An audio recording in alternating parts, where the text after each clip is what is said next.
What's going on, Soul Tribe? And welcome to my channel, Alchemist.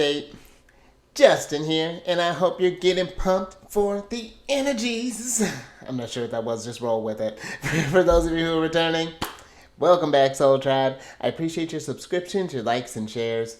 Your support really is just the greatest, y'all, and it keeps us growing. And for those of you who are new, welcome. I'm happy Harris has brought you here. We're in for an amazing journey. All right, so everybody, it is your weekly download. Really just kind of hang with me because with this.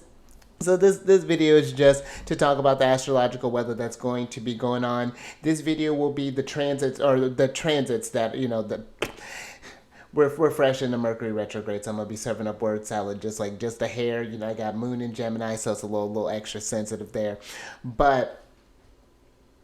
This will talk about the transits, the exact transits that are going to be happening from April 4th through April 10th. So let's just get into it before I get lost in the sentences. So on Thursdays are going to be on Jupiter days. Jupiter Day is going to on the 4th of April at about 1:01 p.m. and that'll be Pacific time. We're going to have the Sun is going to be forming a conjunction with the North Node at 15 degrees 32 minutes of Aries. And this is going to be kind of a jam-packed week of conjunctions. We have about 3 conjunctions, one of them being, the big talked about new moon solar eclipse that's going to be happening on the 8th of April, which we'll get to in a moment. But this, when we get into conjunctions, I feel like a lot of conjunction energies. And conjunctions are when the planets are within, depending on the orbs that you work with, usually like a 0 to 3 degree orb is when you're working within conjunctions. And they are very unique amongst the main aspects that are used when you think about conjunctions, trines, sextiles, squares, and oppositions. Even amongst those 5, it's like the trines, every energy has the potentiality of higher and lower expressions, but the trines and the sextiles are usually ones that are more positive, and then the squares are the ones that are usually more harder aspects to work with. But the conjunctions really are kind of a toss-up. It's like the universe is coming up into you, just like, here's this ball of energy. The Sun and the North Node have been talking. What it does, but I trust you. I believe in you. And, when you feel that kind of pressure, you just feel all this energy. It's just like, what do I do with that? And that's what I feel the Sun conjuncting the North Node is kind of shining a light on that, is to really kind of get you to ask yourself that question leading up to this lunar eclipse. Take this, to the solar eclipse. If you have time, between hopefully you're seeing this before then. If you have time before that, really sit down and write down how do you want to be intentional. This is a time to be really personal with yourself. Think about your goals. Are you on track? Is this who you saw yourself being? Where you may have, because I feel this Sun in conjunction energy. When you think of Aries is brave, it's courageous, it's facing the fears head on and not really thinking about it. Just going forward and just knowing that the instinct, the gut, you'll just know what to do. And so I feel in this fusion of energy, in order to face the fear, the Sun is shining a light on it. So this may be something that may be translating in a way of anxiety maybe, or this you may feel. I feel like this could maybe even translate as like a restlessness, or maybe even an impatience. And you know what? little something. And this is the energies with these Aries energies. I feel this is a time to really kind of pay attention, be mindful of the forces that are working kind of behind the scenes, even if they don't make sense in that moment. Especially if you have like really kind of big moments where maybe you have like really emotional days, or maybe you had a day where there was just a lot of activity, it seemed like, because we are freshly into the Mercury retrograde, construction is afoot, misunderstandings may be at bay, rushing may be a thing, but one thing with this Aries energy, with all this Aries energy, and this wise man at this bus stop told me this, and it was like literally the day before the retrograde happened. It was actually pretty fantastic. I'm just kind of standing there, kind of deep in thought, minding my own business. And I see this guy can kind of feel him sort of lurking in the energy, but not really doing anything. But then goes, "Hey," and I'm just like, you know what, why not? I'll enter. I'll bite. Like, yeah, what's up? And he's just like, "Patience is a virtue." And then proceeded to say some other things, which whatever. But I was just like, wow. Yeah, day before Mercury retrograde. Thanks, buddy. Absolutely. And that's what I feel is going to be the name of the game here. And I bring that up to say, because that was almost, I didn't necessarily get chills from it, but when I think about it, I I was just like, yeah, absolutely. Okay, universe, I'll play. Yeah, I'll surrender. Okay, sure. Patience. But I bring this up to say, too, because I want to, with the conjunctions, I like to talk about the Sabian symbols that are associated with that. And if that's something that you're curious about, check that down in the description box. I have a link for a website that talks about the Sabian symbols. But there's also a book on there. It's by Dane Rudd here. It's a fantastic book that talks about that. It's the astrological mandala. It's brilliant, and I've been really enjoying just kind of adding it to the astrology. So hopefully you have been as well. But the Sabian symbol that's attached to this is it's phase 16 of Aries. And that one is nature spirits are seen at work in the light of the sunset. And the keynote, these are almost like parables in a sense. At least that's how I've been thinking, or how I like to think about it is degree theory. These symbols were these downloads that were documented between these two. It's actually a really fascinating kind of story behind it. But the keynote behind this one is attunement to the potency of the invisible forces of nature. And I feel like that's really cool because when you are going from, speaking of the sun, when the sun is setting and then we're getting into moon territory, we don't know what phase she's at, what sign she's in. You kind of have to intuit more because now you're working in the dark. You have to feel where you're going, and that can get kind of scary. The imagination starts to work up, the fears start bubbling up. But I feel that it's letting those it's working with fear in a different type of way. But first, I do feel the sun in Aries, the sun conjunct the North Node is acknowledging that path is there, the one that we're afraid of. Maybe this is something that's been pushed in the minds, pushed back for whatever reason.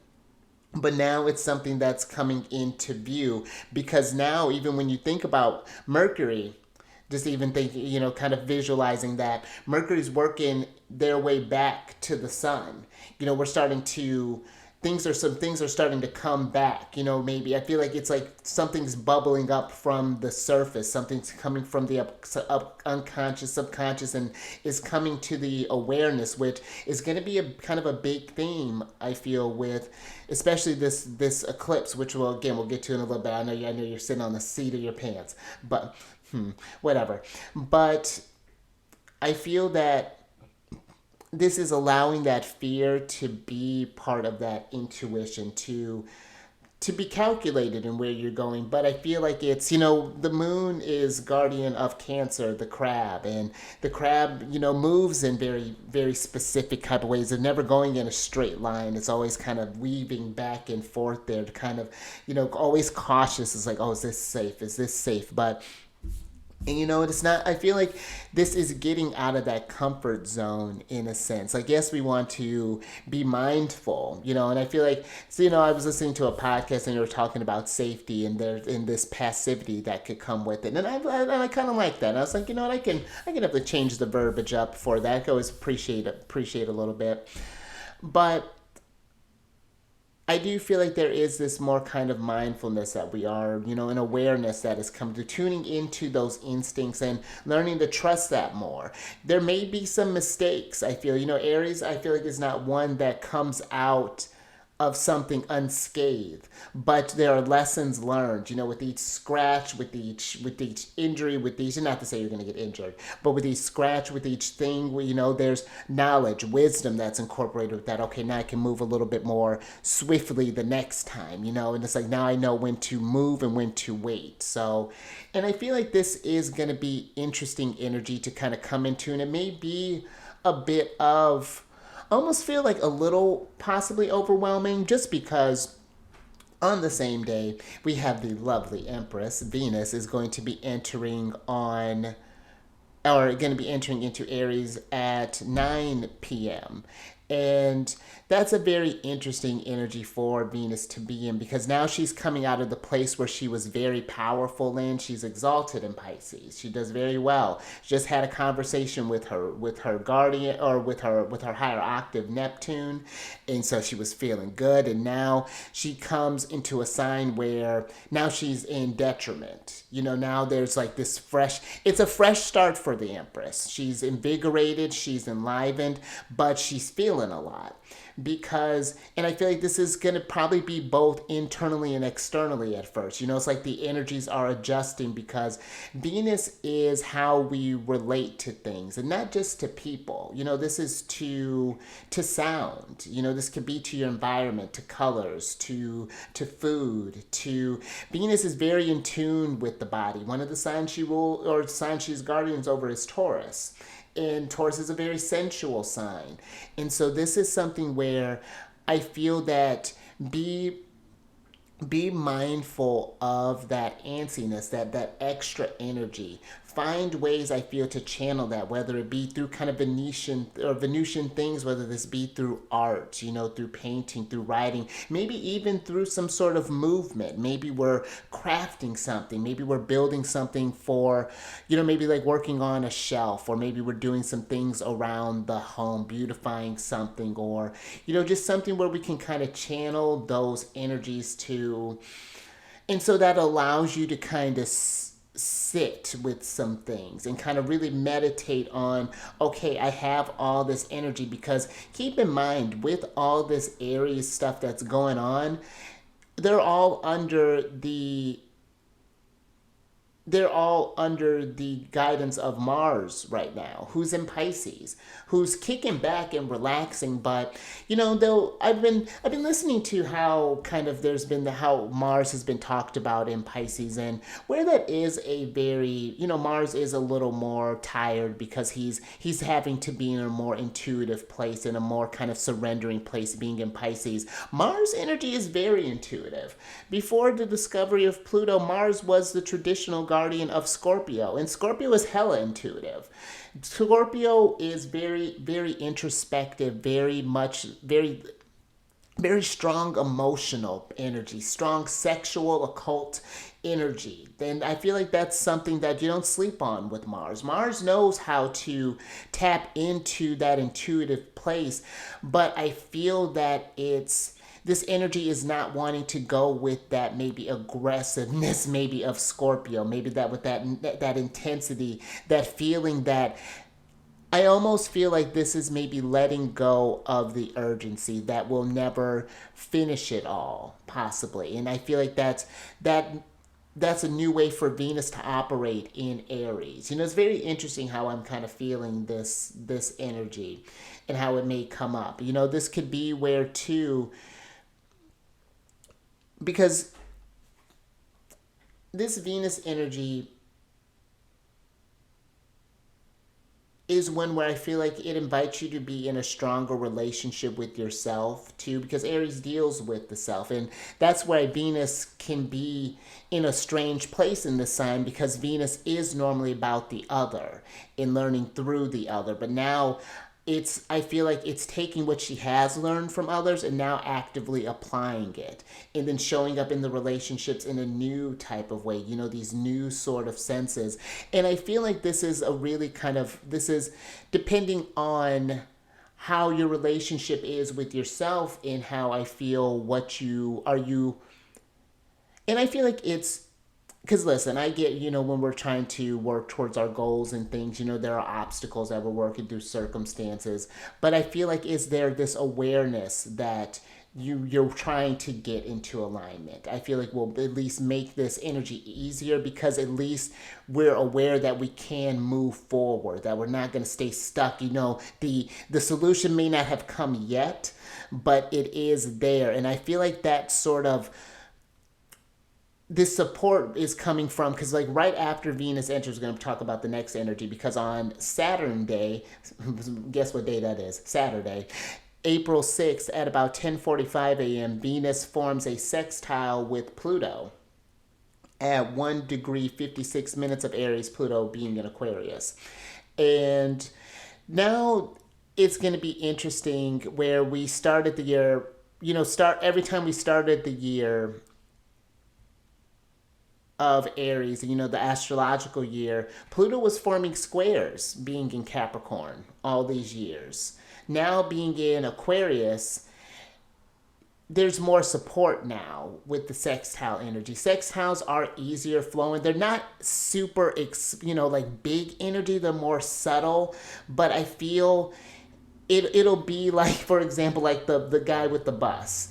It'll be one of those things where the universe is kind of rooting you on. It's just like, how are we interpreting the messages? I just had a moment where I've been kind of analyzing my Pluto placement a little bit more, kind of having him under a microscope a bit more lately. And my Pluto placement is in Scorpio in the 4th house. So there's a lot of deep emotions that are there, and I just had something where just it was really intense, and I kind of had poked, but in the moment it wasn't fantastic. But when I was working through it, which I had to kind of had to get physical, I had to get to work and just sort of just do something, And now there's been more of an inquisitiveness. Like there's still this like, gosh, I don't want to feel that again, but there's almost a yearning to feel that again, because there was something very raw to it. It was primal almost. Like it was very, very fascinating. And that's what I feel this Venus sextile Pluto is forming, a different relationship with yourself. There's this, in embracing that more sort of like kind of maybe, I wouldn't say necessarily darker, but Pluto brings up the darkness a little bit. Well, not a little bit, a lot of it. And I feel that it's taking the things that maybe you learned. There may be some older things that may have been brought up while Venus was in Pisces that she was dealing with, that she was learning to let go from previous relationships and things. But now she, instead of getting caught up in the spiral, it may still happen, but she doesn't get tripped up. It's just like, okay, that's happening.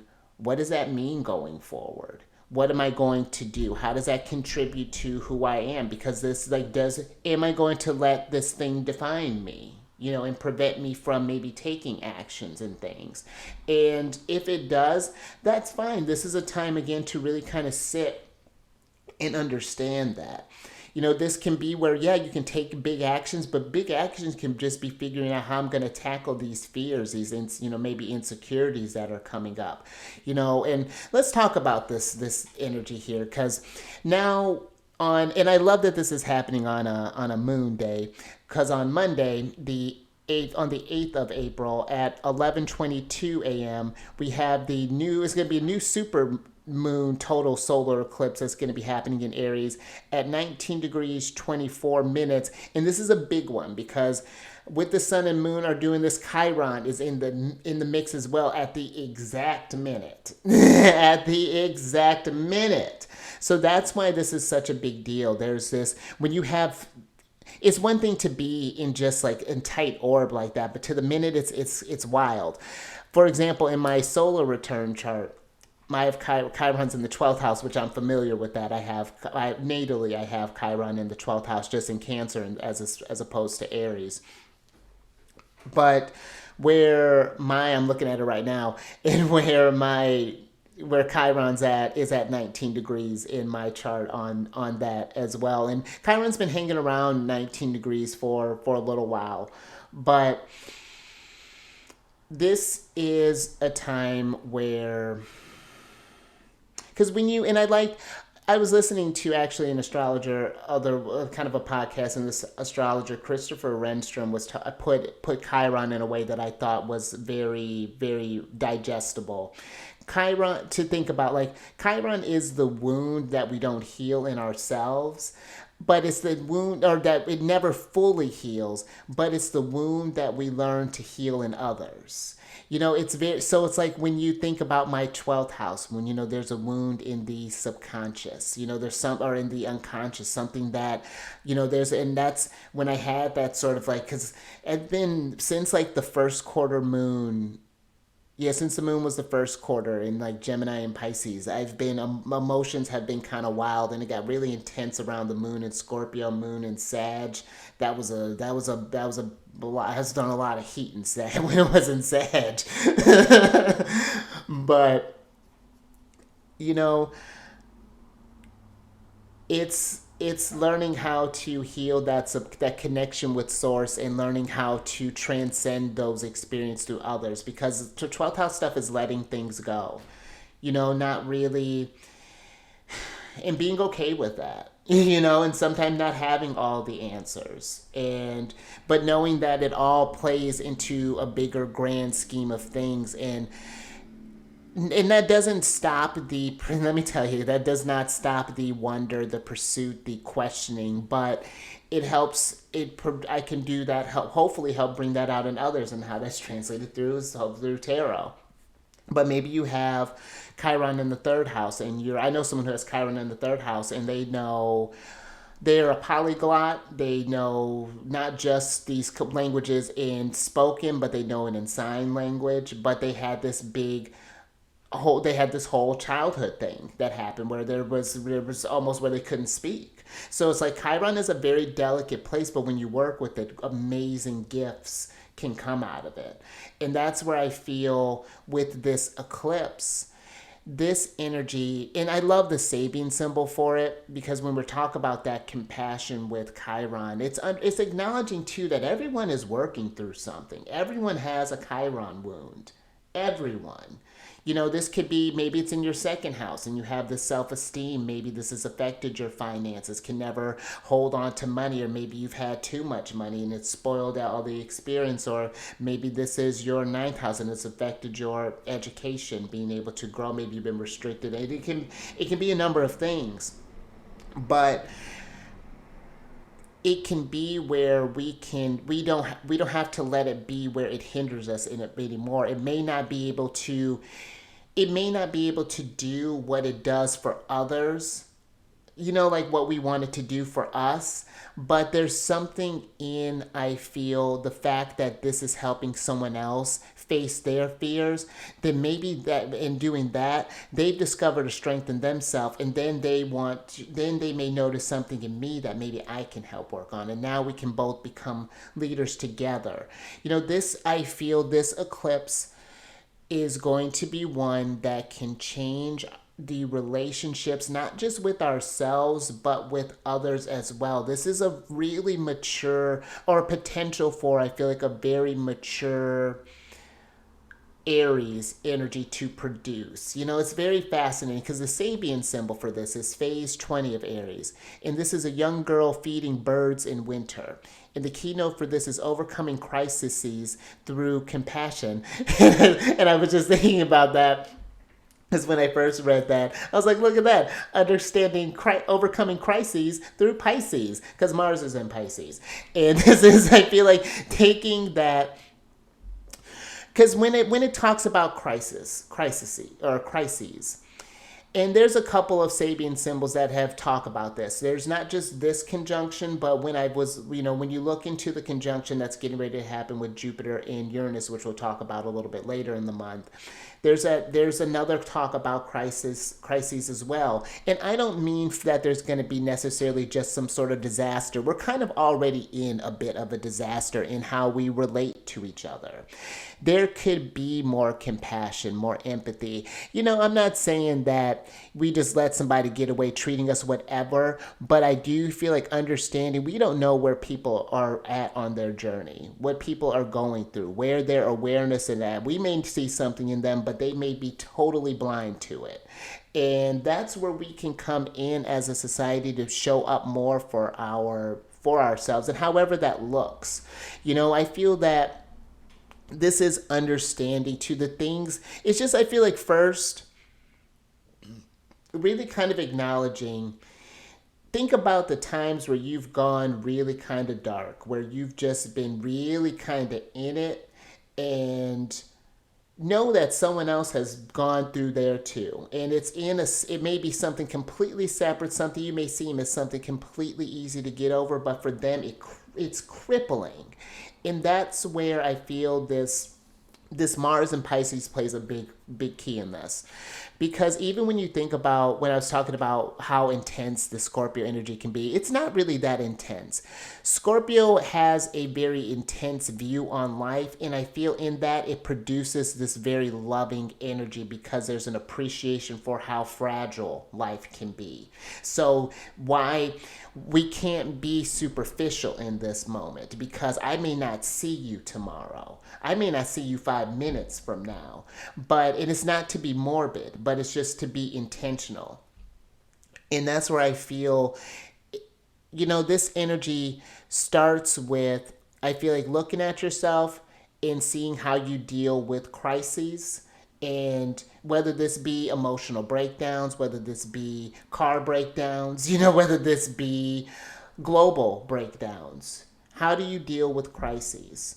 And then understand that other people are dealing with that too, but then how do we overcome those things? How do we treat that side with compassion, and how do we learn to grow from that together? How can we, and I feel like that this is not just doing this, we can't do that by ourselves. Someone actually just told me that, so like, they were just like, listen, you do feel a lot. Like, your son's in Cancer, you got this. It's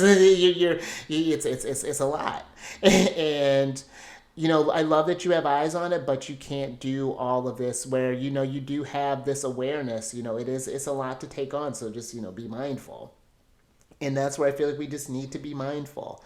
Where there are things that we do take on by ourselves, but there are other things that we do learn through others. And I feel like that is, I don't know, there's just something here about being a more responsible with our actions. And I like how this ties into the last energy, because we have on the 10th of April, on a Mercury day, a day to be doing some deep thinking.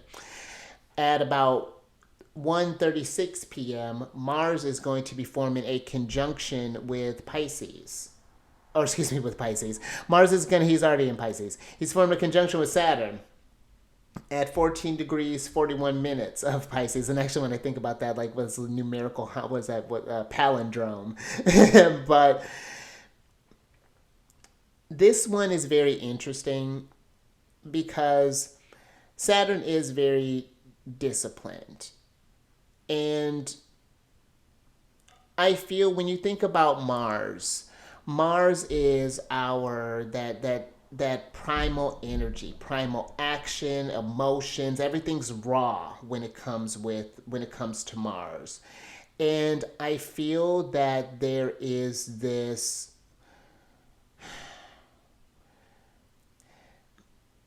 responsibility that's being asked with Saturn. There's some ways that I feel Saturn is going to bring to our attention ways that we've not been mindful with our energies, or things that we've been having troubles letting go, ways that maybe boundaries have not been held up, or maybe how we've been maybe wanting to rush something even, but there's this energy of needing to slow down and really kind of sit with something here with Saturn. Like, I feel like this, and what I'm picturing with Saturn and Mars is that they're sitting at this table and they're just looking over this. Mars is presenting this blueprint. It's just like, all right, so I saw the structure was weak here, here, here, and here. This is what I'm envisioning. What do you think about this idea? I want to have this base with this stuff here. And Saturn is just sort of like, he's evaluating, he's working through, he's watching Mars cook up the energy. And what I'm picturing with this conjunction is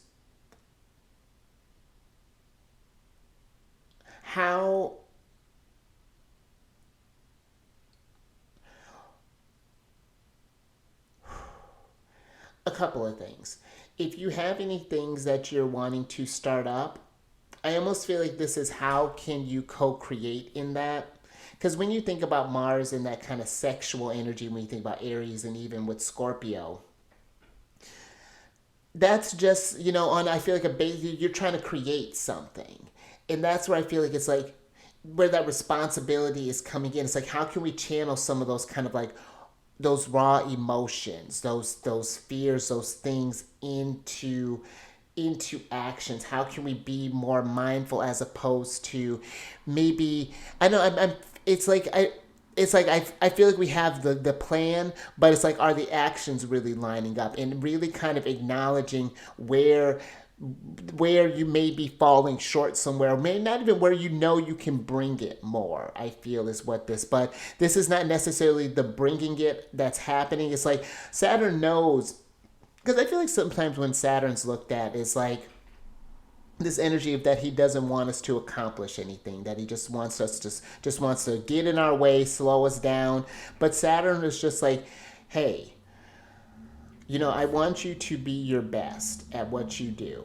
You tell me this dream, I love it. I feel like Saturn is very supportive in Pisces. I feel he's very compassionate. He understands that you want to build this building. You build this whatever. But Saturn also knows that that's going to require a certain amount of resources. You're going to have to network with some people. You're going to have to do this. There's this, and that's just in the first 5 years. And so that's where it's just like, but I feel that Mars, this invitation can invite you to, and for some, maybe we might learn through mistakes. That might be something. But in the mistakes, I feel, just be compassionate.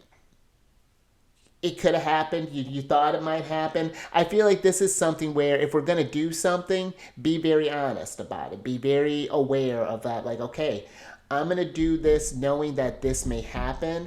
And whatever the consequences of that is, I will deal with. I had a situation where I went on a trip, and I knew exactly what I was going there for.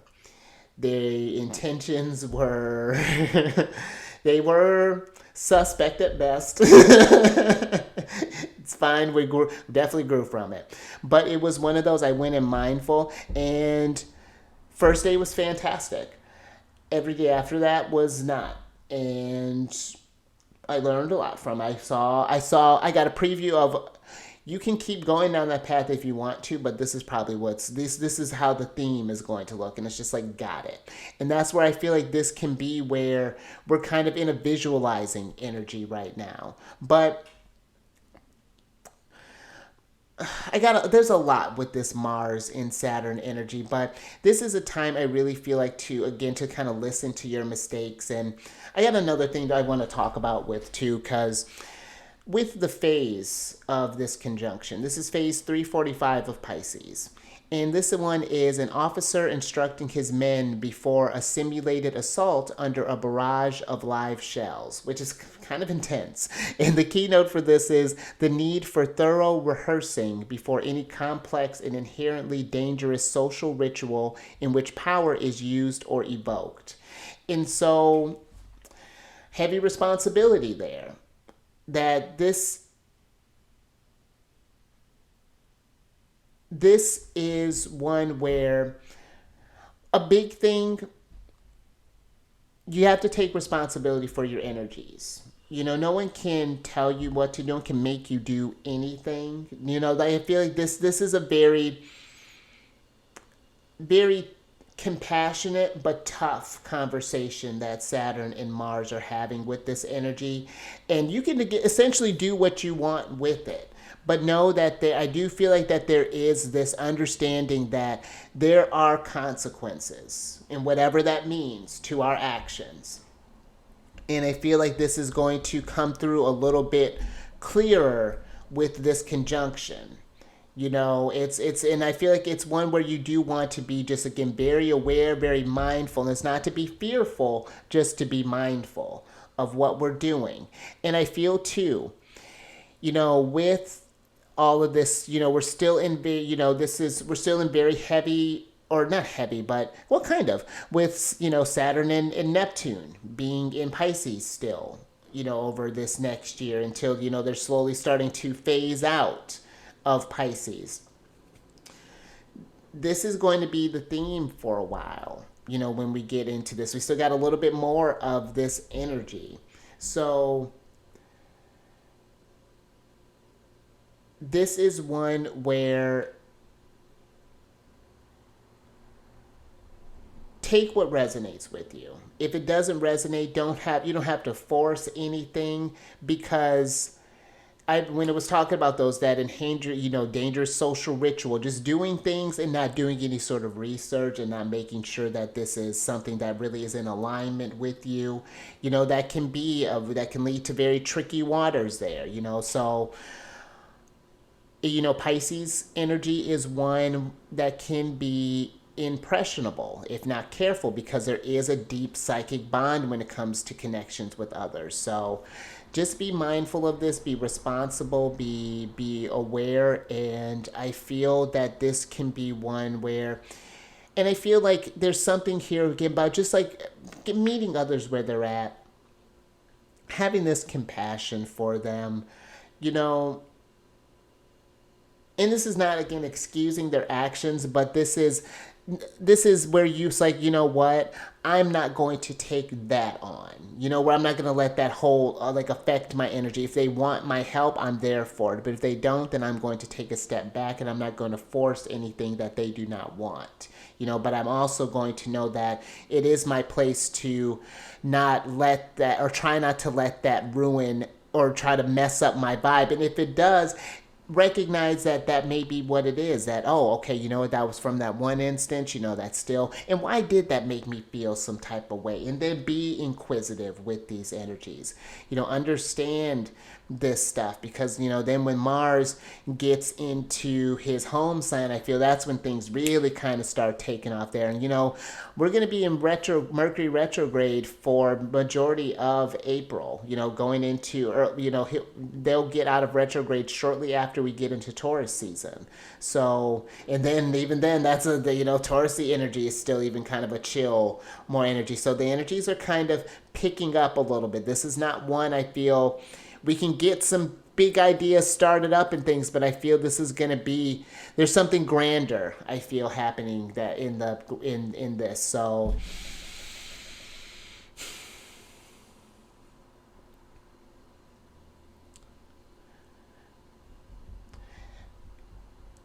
I'm last thing. I keep getting with this Pluto being in Aquarius as well. Humanitarianism and however that looks, I feel it's just like just getting to know each other more, kind of socializing, where we're not looking at each other as enemies, where we're not assuming the worst out of someone, and I feel like that's going to be very important. That's going to be a big theme for Pluto in Aquarius, how we get our power back as a collective. And I feel a big part of the solar eclipse is it's just learning how to trust ourselves again. Not, and I don't mean just like individually, but trust ourselves collectively as one. And that's a big order, but I feel if we all go with that kind of like intention, how can we heal? How can we really start tipping the growth and making like really kind of bigger impacts in a sense, and promote growth and channel the aggression and the fear in a different sort of direction, a more constructive type of way. So, all right, yeah, but I think that's all I got from. If you're curious about how this energy is translating in your chart, just like how I tell you, it's very different layers. Like when I was talking with my solar return, my in my natally my Chiron's at 28 degrees in Cancer, but this year this is a big one for that sort of, and I'm kind of got like I think I kind of got like a big wave of it that time when I was going through that square going into the moon, and the sensitivities are very different too depending on it. So this is something where you can kind of tune in with this stuff, and then I know someone who's actually going through a big moment through their progress chart right now. And so it's just like, if you're curious about how these energies are translating in your chart, book a reading with me. I have links down in the description box with all the services that I provide. We can do a thorough, just kind of an in-depth kind of dive into your chart. I'm actually getting ready to change the time with that a little bit. Oh, and one thing I wanted to mention too, because we're getting ready to be on Taurus season. I know how you all normally love Celestial News Monthly, but my schedule is, is always kind of shifting a little bit. And I've been getting a little bit more action kind of on the Cancer channel than I have over here. So what I'm doing, but I do love, I love doing this, and this over here gives me a more room to kind of play, whereas the other channels are more kind of Cancer focused and are talking about more of the lunar shenanigans. So this gives me a chance to talk about the astrology on a wider level. So I'll keep doing these weekly downloads, but there probably won't be any more tarot on here. I may do some, I'm gonna start shifting some things too. I have a lot of stuff. Like I said, I got a big Chiron thing, and I'm getting myself in order. So I got some stuff that I'm going to be getting started up here soon. So stay tuned for that. But if this is something you're curious with, maybe you're trying to figure out how to work with these energies and see how they translate in your chart, how you can be more intentional. What does that look like? How do you set these goals? You can even ask me, how I set, how do I work with the energies, how I set these goals and things. Because I have challenges too. Just because we're aware, that doesn't mean that the problems just don't disappear, So just something to consider if that's something that resonates with you. But again, like we're talking Mars conjunct Saturn, be responsible. Take what resonates with you. If it doesn't fit, then you don't, and try not to overwhelm yourself with these energies too. Take it easy, as you process this stuff, But yeah, stay mindful out there, and you raise that vibration through the roof. And I will catch you on the next one, Mercury Day, next week.